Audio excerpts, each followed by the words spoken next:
Сонор милах цаг толиулж байна. Дараах зохиолыг танд албан ёсны эрхтэйгээр хүргэж байна. Та subscribe дарж нэгдээд цаг алдалгүй зохиолон сонсороо.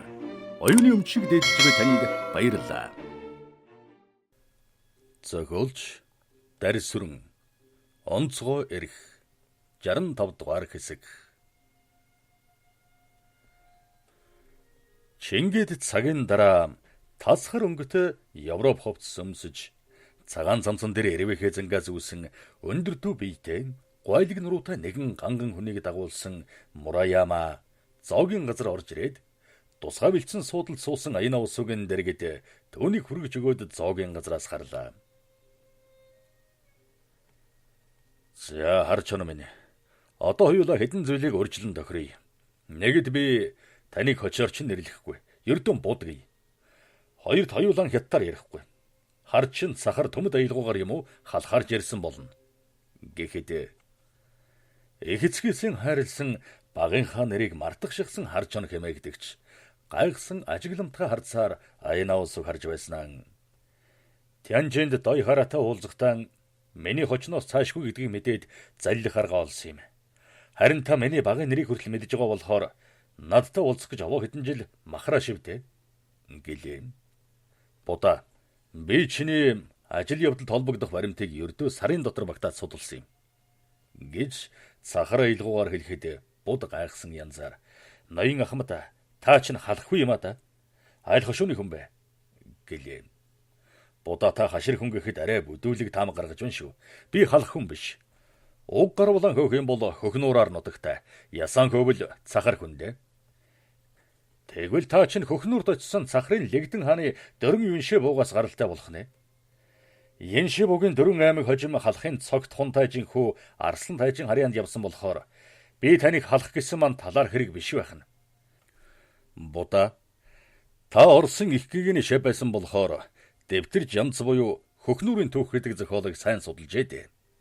Тийм ээ. Би тухайн үедээ их зүү ордсоор явж байсан. Багаасан төмдийн рибу гэж хийдэж шавлж байсан үнэн шүү. Би үүнийг мэднэ. Харин чиний хийсэн когэ хотхыг самурайнаар тон их хэрхэмэлдэг гэсэн. Чи үүнийг юу гэж боддог вэ?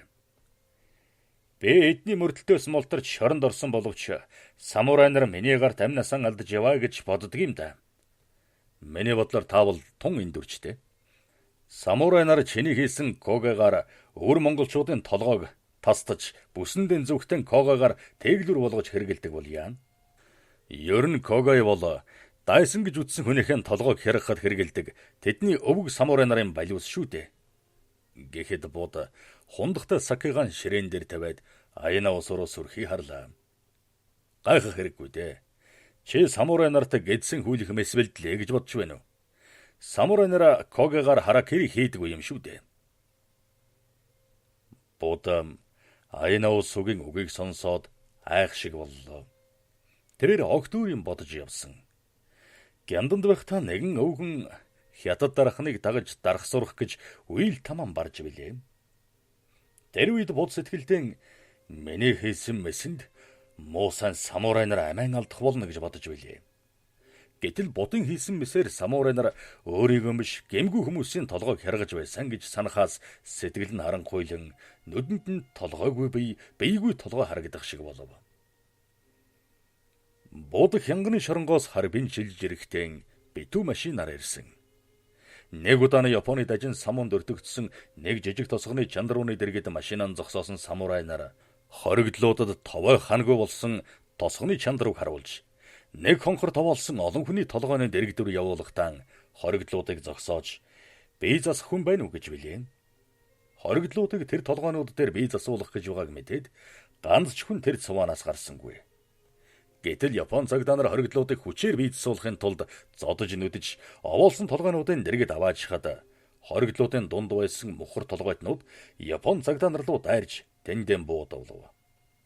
Цагдаа нар хоригдлуудыг алдахаас айгаад тэр дорон машинд чихээд хөдөлж билээ. Бод энэ бүхнийг санахаас сууж байх газаргүй юм шиг санагдаад миний хийсэн когагаар хичнээн хүний толгой огтлоо бол гэж бодохоос дэсэж байж ядсан хорсолдон захирагдана. Будаа та энэ бүхнийг тунгааж чадах хүн. Тиймээс нэг зүйлийг сануулгах хэрэгтэй боллоо. Одоо Япончууд таны гараар гэмтэрэг үйлдвэрлэх гэж байгаа. Тиймээс тэр нууцыг та илрүүлэх хэрэгтэй байна. Ноён Ахмад намайг муу юм бүхнийг хийж чадна гэж бодоё. Бузар юмыг ариун болгодог зан чанар бол самурайн ёс. Харин муу үйлсийг сайн үйлсээр солих нь шудраг хүний эрхэм зорилго. Хэний төлөө тэрв? Самурайн эрх ашигт. Одоо тэхгүй шүү. Би арчаагүй байдлаар амин хоохолж явсан. Одоо тэмцчвэж нэгийг үзнэ. Будаа. Чи өнөр олны ашиг тусын тулд олдсон завшааныг ашиглах болно. Би ямар хэрэгт орооцолдохоо мэдэхгүй байж түүнийг өнөр олны тусын тулд хийж байгаа гэж яаж итгэх болж байна? Тэр тухайд би танд заавар өгнө. Өөрөөр хэлбэл Квантуны армийн нэг өдөр дэх хүний сонирхож байгаа хэн ч үл мэдэх тэр хэргийг ижлэх ёстой. Бид Японы генералуудыг ганц нэгээр хорооход энэ ажиллагааг зогсооно гэж бодож байгаа бол тэрэн шиг эндүрл байхгүй. Та Квантуны армийн генералуудыг ганц нэгээр нь хороохгүй. Харин таныг ашиглах гэж байгаа тэр зүйлийг мэдэх нь надад чухал. Тэгвэл эн чинь ард олны тусын төлөө биш. Чи зөвхөн өөрийнхөө өшөө авахын тулд намайг төрхөрч байгаа хэрэг байх шиг дээ. Би одоо тийм ажиллаар хөөцөлдөхгүй. Гэхдээ та шорон дугаа хүмүүсийг бослогонд бэлтгэн гэдэг амаргүй ажил. Одоо таныг олохын тулд Квантуны арми компетент төлөөлөгчийн туршуулууд шоронд олширч байгаа. Тэдний нэрсэн жигсаалт энэ дээ. Гэт Айнаусо хэдэн цагийн өмнө Мураямагийн бичиж бэлдэж өгсөн нууц туршуул мэдээлэгч нарын нэрсэн жигсаалтыг бодод үзүүлв. Будаа тэд Харчон гэдэг нэрийг дуулбол тэр тусман чамайг гэж мэдвэл эднэр яана гэж бодж байна даа. Тиймээс мэдээлэгч нар чиний сургийг гаргаж амжаагүй энэ нөхцөлд Харчон гэдэг нэрээрэн гарч ирвэл чамд илүү ашигтай. Тэгээд шоронгийнхан дотор зохион байгуулсан ажлаа гаднаасан удирдахад чамд хинж саад хийхгүй. Нөгөө талаар шоронгийн мэдээлэгч нараас ангид байна гэдэг чинь ажил хэрэгт сайн нөлөөтэй. Хэрвээ Тозуягийн мэдлэлд очсныг мэдээлэгч нар мэдвэл чиний хойноос шинжлэх зориг гарахгүй. Эцэст нь хэлэхэд Харбинд Японы армийн үйл ажиллагааг эсэргүүцсэн нууц байгууллага байгуулагдсан. Чи тэднээс салангад ажиллаж болохгүй. Миний хэлснийг зөвшөөрвөл би танд ажилд чинь тусалж байх болно. Бод Айнаусугийн энэ үгэнд эргэлзлээ. Тэрээр юм бүхнийг эргэцүүлэн бодсон боловч Японы армийн тагнуулын газрын ажилтан тэр тусман Харбины хоригдлуудын дунд тусгай ажил зохион байгуулах асуудлыг хариуцсан хачин гайхмаар этгээд нэртэй Ахмадын үгэнд эдэхээс зүргшээн. Гэхдээ сэтгэлд нь энэ Ахмад намайг Харбинд гаргах гээд байгаа нууц буслаханд ашиглах юм уу? Яагаад Японы нэртэй зартай тагнуулагддаг Тозуягийн үйл ажиллагааг сонирхож байгаа юм? Тозуя бол гадаад Монголын эсрэг чиглэсэн ажиллагааг удирддаг хүн гэдэг. Тэгэхээр энэ хүн тагнуулах хэрэг үү гэж бодно. Ноён Ахмад, би таны хэлснийг бодох хэрэгтэй. Тэгээд хэд хоногийн дараа хариуг өгнө дөө. Будаа, одоо хариуг авах шаардлагатай. Би таны тавьсан саналыг хүлээн авалгүй шууд армийн удирдлагад мэдээлэх хэрэгтэй гэж бодож байна. Танд тийм хүний нүнжиггүй сэтгэл байхгүй гэдэгт би итгэж байна.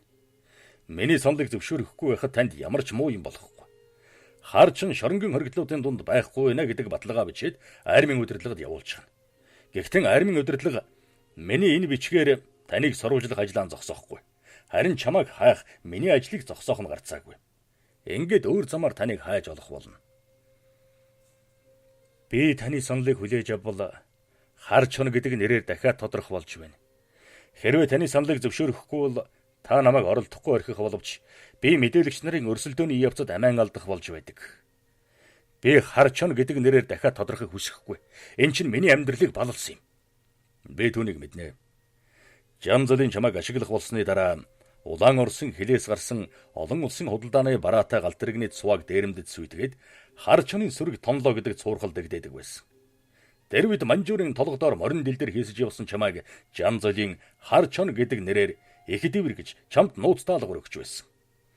Харчон гэдэг нэр бол тэжээмэл жингэр зэрлэгшээ чонын сүрэгтэй нээлж гөлгөлсөн гөлөг бусдаасаа том биетэй чадал тэнхээ ихтэй болохоор дэм бэлтэргийг өвөр монголчууд Харчон гэдэгтэй холбоотой.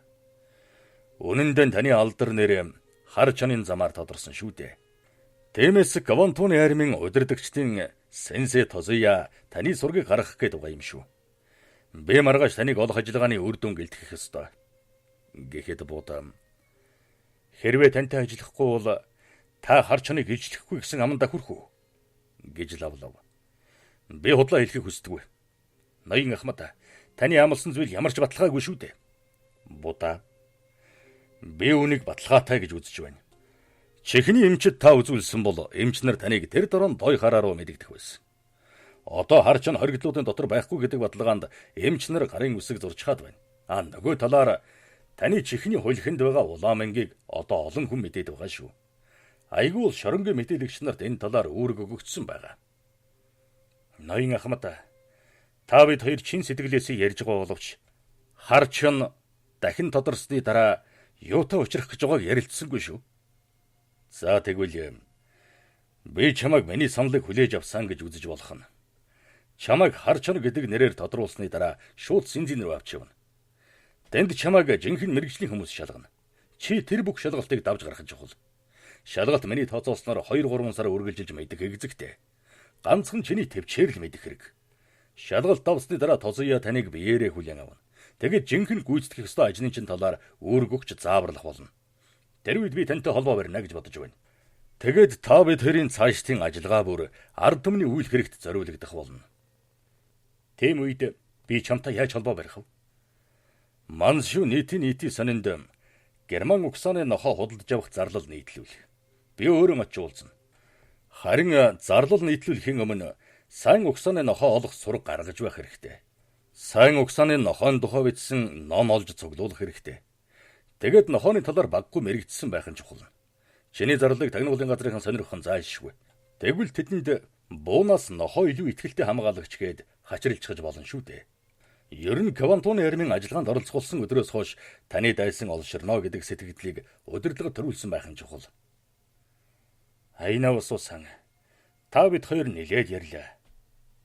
Японы армийн үйл ажиллагааг үзэн яддаг миний үзэл баримтлалыг та чин үннээр ойлгож байгаа явдал надад сайхан сэтгэл төрүүллээ.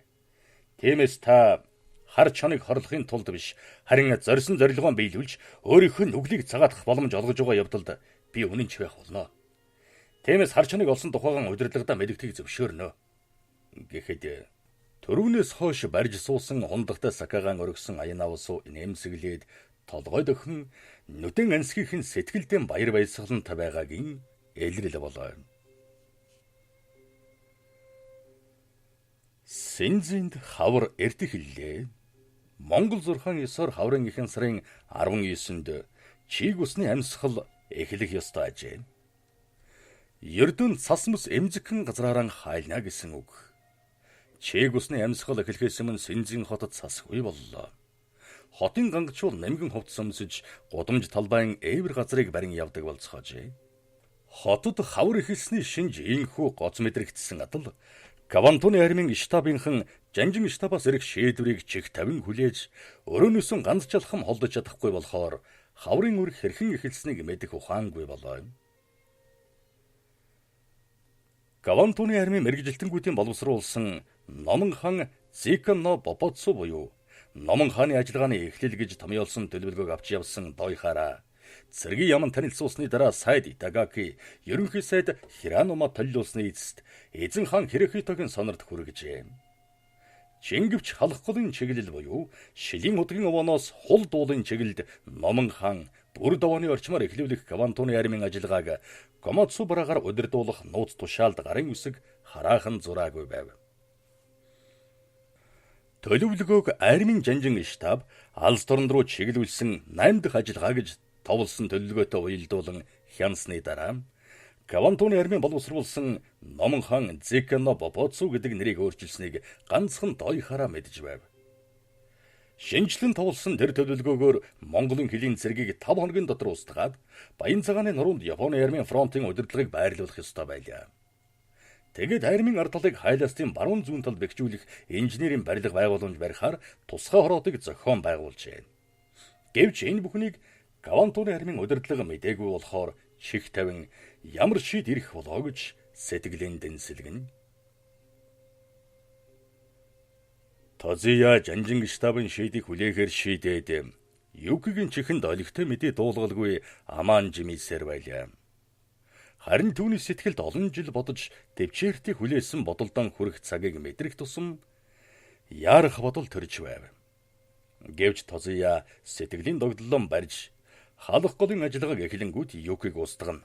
Тэр хооронд Юкигийн аргыг олж хайлаар ганжуур юм уу? Эсвэл хан ширээ жанжин сүмийн төмөр замыг тавих ажилд хөрөнгөний хоршуулад Алтны банкны баталгаа гэрээсэл зэргийг мэдж амжина. Тиймээс хар чонын ажиллагааг төрөгдөх хэрэгтэй. Ингэхээр хар чоныг шалгах дараагийн ажиллагааг эхлүүлье гэж бодно. Тозия цонхныхон дэргэд очиод унтарсан янжууран асаах зур халахын голын ажиллагааг эхлэхийн өмнө төлөвлөгөөтэй Юкиг танилцуулахыг чухалчлах хэрэгтэй. Жанжин штабаас баталсан төлөвлөгөөг Юки үзвэл төмөр замын ажилд оролцох явдлаа түргэтгэж шуур хайлах болно. Гэж утсаар утсаан авч тагнуулын хилцс рүү ярьлаа. Кака хар чон нэг ажиллагааг туршсан. Бүх ажил төлөвлөсөн ёсоор болсон. Одоо хар чон хоёр ажиллагааг бэлдэж байна. Гэлээ. Та нар хар чоныг хаана байрлуулсан бэ? Цэргийн буудалд байгаа. Одоогийн ажиллагааг Ямато гудамжинд явуулахаар төлөвлөсөн юм. Яагаад заавал Ямато гудамжийг сонгож авсан хэрэг? Кака хар чон Герман угсааны нохоо сураглаад байгаа юм. Нөгөө талаар Германы 2 пүүс энэ гудамжинд байдаг. Нөгөө талаар Английн пүүс энэ гудамжинд биш шүү дээ. Тэр пүүсийн эзэн бол Хянжингийн банкны эзний холын хамаатан юм. Ингэхээр хар чон 2 ажиллагааны агуулгатай уйлдэж байгаа юм. Өөрөөр хэлбэл манай ажиллагааны дараа Ямато гудамжинд байгаа Английн пүүсийн рүү ажиллагааны нууцыг түлхэж болно шүү дээ. Та нарын над ажиллагаа чинь дэндүү зохиомл юм шиг л санагдаад байна да. Хар чон бол ёстой хар чоноос илүү хашир хүн шүү. Тиймээс хар биенга сэнзин рүү эрэгт замд гал тэрэгний зоогийн газар туршсан ажиллагааг чинь урьдчилан сэжиг аваад танай 3 хүнийг нударчихсан гэдгийг ойлгож байгаа байз. Гэхэд тагнуулын газрын дарга дотроо Тозия бидний ажиллагааг тусгай замаар давхар хянаж байгаа байх нэ гэж бодоод айлаа. Кака тийм бүтлгүй явдал болох нь болсон. Гэхдээ энэ алдаа дахиад давтагдахгүй. Энийг амлаж чадна. Гэлээ. Хар чон хэмээгдэх бод анхны шалгалтыг давсны дараа 2 дахь сорилт хизээ хаана болох болоо гэдгийг бодож болгоомжилж байлаа. Төвний бодлоор бол зочид буудлын аригчин дарга нараас болж үүсэх болов гэж бодно. Учир нь Сэнзин дэх Япон дарга нар онцгой эрэх дархан яг эдэлдэг болохоор армийн тогтоосон ёсыг хүнддэгдэггүй нутгийн хүмүүсийг бараг дорн буутахаас буцахгүй болоо. Тэрээр буудалд байхдаа их болгоомжилдгийн адилаар гадуур явахдаа өөрийнх нь араас дагаж буй сүүл сүудрийг хянаж байлаа. Тэрээр Сэнзин хоттой танилцж пүүсүүд хэсэгтэн сайн угсааны Герман нохой байдирч байлаа.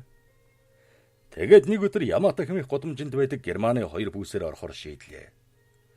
Хар чоныг Английн пүүсийн хажуугаар өнгөртөл 2 цогтой хүн түүнийг тосон уулзаад шүдэн засав.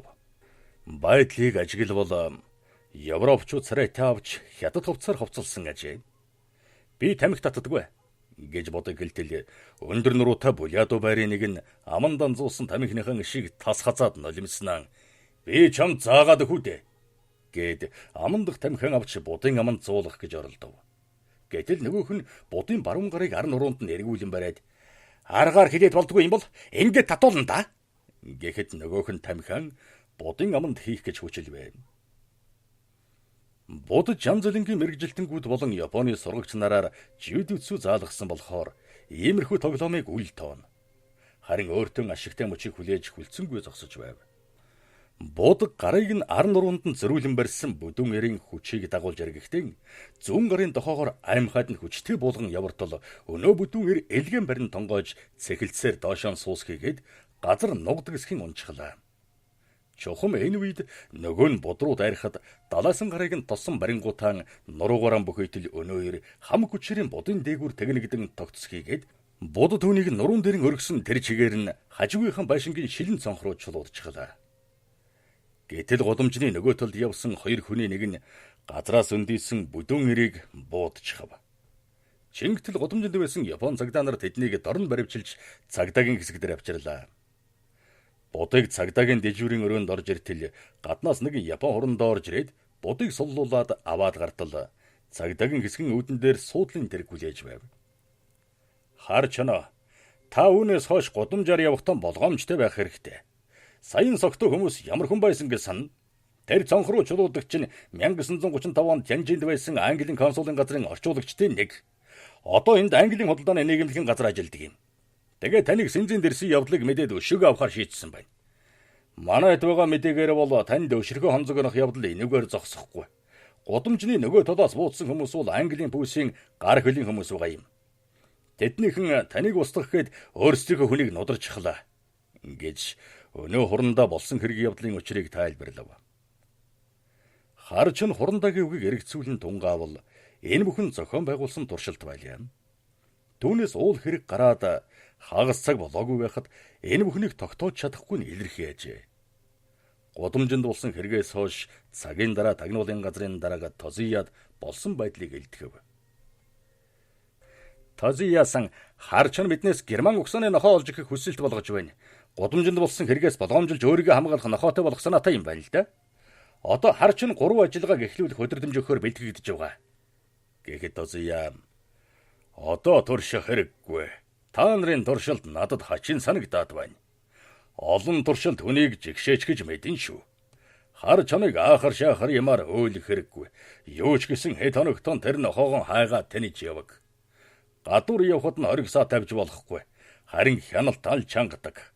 Хэд хоногийн дараа би чамтай уулзаж цаашдан хэрэгхийг хэлнэ. Гэд утсaan тасаллаа. 65 дугаар хэсэг төгсөв.